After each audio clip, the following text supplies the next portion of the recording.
Beliau satu-satunya wanita yang mendapatkan salam langsung daripada Allah Subhanahu wa taala. Kenapa demikian?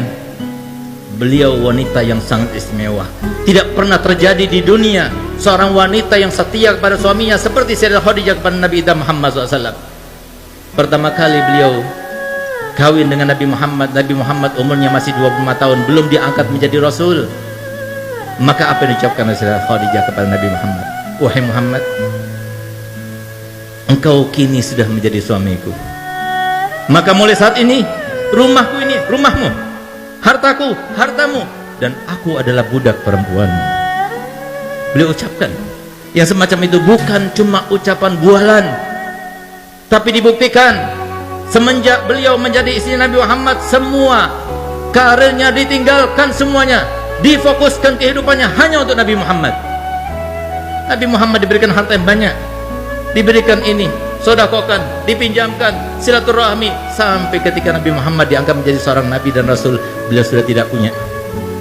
Sampai suatu waktu di sela-sela dakwahnya Nabi Muhammad SAW, beliau pernah ketika masuk ke rumah Sayyidatuna Khadijah, Sayyidah Khadijah sedang menyusui Sayyidah Fatimah. Begitu dia melihat, tertegun matanya. Karena apa? Ternyata air susu yang diminum oleh Sayyidah Fatimah berwarna putih bercampurkan merah. Kenapa? Karena beliau sekeluarga Nabi Muhammad dengan Sayyidah Khadijah dan Sayyidah Fatimah tidak makan 3 hari 3 malam, sehingga tidak keluar lagi air susu yang berwarna putih. Di saat itulah Nabi Muhammad SAW meneteskan air mata, tertegun. Tapi setelah itu, seperti kebiasaannya, setelah selesai Sayyidah Fatimah diletakkan tidur, maka Nabi SAW seperti biasanya tidur di atas pangkuan Sayyidatuna Khadijah. Ketika dia tidur terlelap, tiba-tiba Sayyidah Khadijah meneteskan air mata yang menyebabkan Nabi Muhammad bangun karenanya. Ketika dia bangun, dia melihat Sayyidah Khadijah dalam keadaan menangis. Maka dia tanya, "Wahai Khadijah, engkau menyesal karena telah mengawini aku?" Apa jawabannya? "Tidak, wahai kekasihku. Tidak, wahai kekasihnya Allah. Aku menangis karena dulu waktu aku kaya, karena dulu waktu aku berpengaruh, karena dulu waktu aku punya, aku kerahkan semua yang aku punya untukmu, untuk dakwamu. Sekarang aku tidak punya apa-apa. Aku ingin membantumu, aku tidak punya apa-apa. Kalau penyesalan itu ya Rasulullah, kalau engkau anggap aku menyesal karena telah mengawinimu, dengarkan perkataanku. Kalau seumpama aku sudah meninggal dunia, sementara engkau masih membutuhkan biaya, engkau tidak mendapatkan biaya itu, galilah kuburanku, ambillah tulang belulangku, rakitlah, gunakan untuk sampanmu, untuk jadikan sebagai rakitmu, untuk perjalanan dakwahmu. Kalau engkau mau, pergilah ke pasar, juallah, dan hasil penjualannya kau gunakan untuk biaya dakwahmu." Sayyidah Khadijah bukan cuma bualan saja.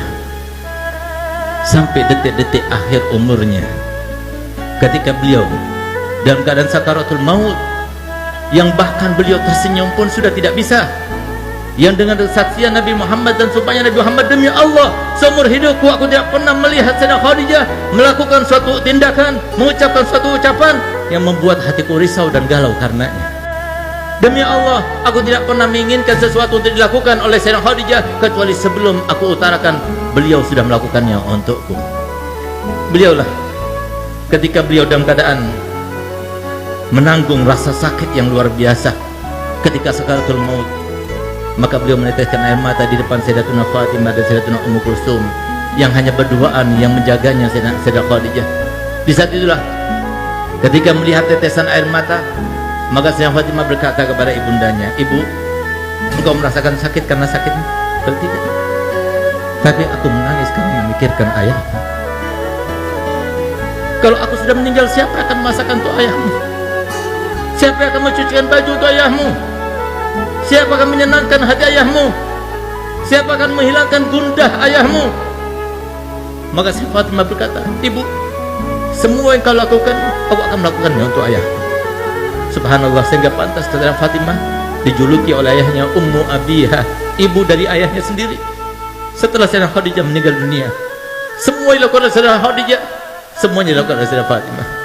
Subhanallah, di saat-saat beliau sedang berkeluh kesah semacam itu, tiba-tiba terdengar suara ketukan yang sangat halus, tidak keras, tidak mengagetkan mereka. Begitu kedengaran suara ketukan yang sangat halus tersebut, maka langsung isi rumah itu Sayyidah Khadijah, Sayyidah Fatimah mengatakan, ayahmu datang, bangunkan aku, bangkitkan aku. Sayyidah Khadijah duduk sudah tidak kuat, tapi minta pada Fatimah supaya ditopang dengan lututnya, supaya kelihatan seakan-akan dia duduk. Yang tadinya wajahnya bersenyum saja tidak bisa, dipaksakan untuk tersenyum. Sehingga ketika Nabi Muhammad datang melihat Sayyidah Khadijah dalam keadaan semacam itu, dikiranya oleh Nabi Muhammad Sayyidah Khadijah dalam keadaan sudah baik, sudah enakan. Maka Nabi Muhammad, kalau begitu aku akan meneruskan dakwahku. Dia keluar kembali. Setelah keluar beberapa langkah ke depan, tiba-tiba Sayyidah Fatimah membuka lagi pintunya dan memanggilnya, Abah, Abah, ibu sudah meninggal dunia. Sampai detik-detik akhirnya tidak mau melihat Nabi SAW dalam keadaan risau. Inilah akhlak ahlul bait. Ini akhlak yang diajarkan Nabi Muhammad SAW kepada anaknya, kepada istrinya. Semuanya berkorban untuk apa? Meraih ridho